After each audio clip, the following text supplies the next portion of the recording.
Welcome back to Unboxed, the show where I unpack what's really happening beneath the surface of work, technology, culture, and how we show up in today's ever-shifting world. I'm your host, Mona Channet, and today we're talking about something a little darker. Just when you thought ghosting, catfishing, breadcrumbing, and bench warming terms were reserved just for dating apps, think again. These same behaviors have quietly slipped into the professional world, and they're shaping how we network, recruit, collaborate, and even trust one another in business. Work used to have clear lines. You apply for an interview, you hear back. You collaborate with partners, and they follow through. But now, people disappear. Promises dangle like bait. Some pretend to be who they're not. Sound familiar? That's because the language of modern dating has made its way into the boardroom. And whether you're an employee, a freelancer, a recruiter, or a business owner, chances are you've experienced at least one of these. And here's some examples. A recruiter promises to be in touch by Friday, let's say, then vanishes. A client who keeps hinting at work but never signs the contract. A colleague who pretends to be supportive until you realize their intentions weren't as they seemed. These aren't bad manners. They can have serious impacts on careers, well-being, and trust. So let's focus on the behavior and what it really means. Let's start with ghosting. Ghosting in business is when someone, a recruiter, a client, colleague, or a potential partner, suddenly cuts off communication with no explanation. It might look like an unanswered email, ignored messages, or interviews that lead nowhere. Why does it happen? Sometimes it's pressure, fear of confrontation, or sheer lack of professional courtesy. But whatever the reason, it's disrespectful. And here's how to spot it. Sudden silence after strong engagement. No follow-up commitments were made. Avoidance of direct questions or accountability. So let's move over to catfishing. Yes, it happens in business too. This is when someone presents a false or exaggerated identity for personal or professional gain. It might be a fake LinkedIn profile, a business pretending to have one or more resources than it does, or a person misrepresenting their position or decision-making power. It's not just deceitful, it can be dangerous. And this is how to spot catfishing. Inconsistencies in job titles or company info, hesitation to verify details or meet live, and lastly, requests that feel off or too good to be true. And let's move over to breadcrumbing. It's when someone gives you enough attention or opportunity to keep you engaged but never actually commits.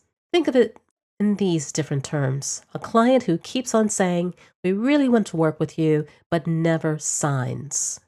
A company that keeps on hinting at a role but never sends over an offer, a brief. A partner that keeps on dangling the possibilities of collaboration.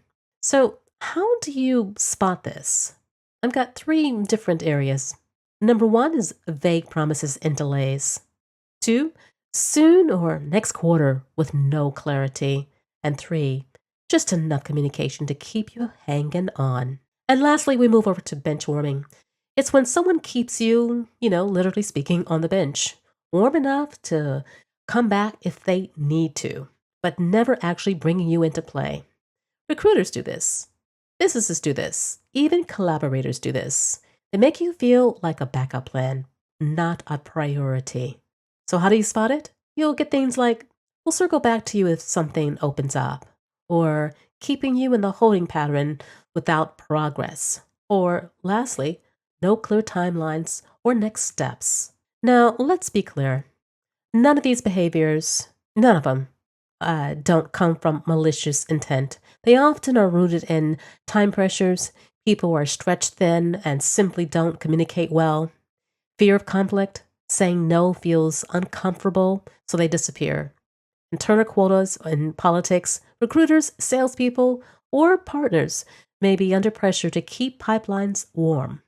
And lastly, people-pleasing, not wanting to upset anyone, but ironically causing more damage. But, and this is the key, understanding the reason does not make it acceptable. Professional integrity means showing up, communicating honestly, and respecting other people's time. So what can you do to protect yourself from these business bad manners? Number one, set clear boundaries. Define your expectations up front. Response times, timelines, and commitments. If someone ghosts you, don't chase endlessly. Give one follow-up and then move on. Secondly, keep documentation. Document everything. Keep records of emails, agreements, and communications. This isn't paranoia, it's protection. 3, trust your instincts. If someone feels vague or inconsistent, pause. Ask for clarity. Real professionals respect accountability. 4th, don't be afraid to call it out. A polite but firm email like, I value clear communication. If this opportunity isn't moving forward, I'd appreciate knowing, can close a loop. And 5, but finally, know when to report. If ghosting turns into a fraud, discrimination, or contractual breach, report it through the appropriate channels, HR, regulators, or a legal support. Integrity is actually contagious. When we set standards for how we expect to be treated and model that behavior ourselves, we help change the culture. Imagine a professional landscape where instead of ghosting, people say, "Thank you for your time. We're moving in another direction." Or instead of breadcrumbing, people say, "We're not ready to commit right now." It's not about perfection. It's about respect. As I've unboxed the darker side of business etiquette, here's the takeaways. These behaviors may be common, but they don't have to be the norm. By recognizing them, protecting yourself, and responding with integrity, you set the tone for better business relationships. If this episode resonated with you, share it with someone who's been ghosted, breadcrumbed, catfished, or benchmarked in a professional world. And remember, respect isn't optional. It's the foundation of trust. Until next time, I'm Mona Channet, and this is Unboxed.